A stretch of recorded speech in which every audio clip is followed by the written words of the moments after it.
নবী করিম সাল্লাল্লাহু আলাইহি সাল্লাম যখন সূর্যগ্রহণ দেখেছিলেন তখন সাহাবাই কেরামদেরকে ডাকতে শুরু করলেন, আসো তোমরা নামাজ পড়তে আসো। হাদিসের মধ্যে আছে যে নবী করিম সাল্লাল্লাহু আলাইহি সাল্লাম চাদর জড়িয়ে তিনি মসজিদের দিকে ছুটে গেলেন এবং সেখানে গিয়ে তিনি নামাজে রত হয়ে গেলেন, আল্লাহর কাছে দোয়া করলেন। এই হাদিসটাও কিন্তু মুসলিম শরীফের 1999 নম্বর হাদিসের মধ্যে উল্লেখ আছে।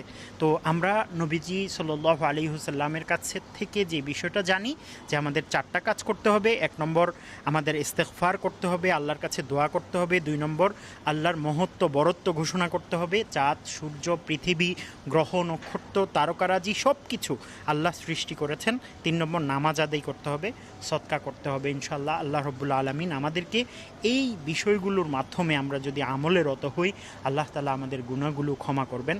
এবং এই যে এত বড় একটা বিষয় আমাদের সম্মুখে, যে আমরা চোখ দিয়ে দেখলেই কিন্তু বুঝতে পারছি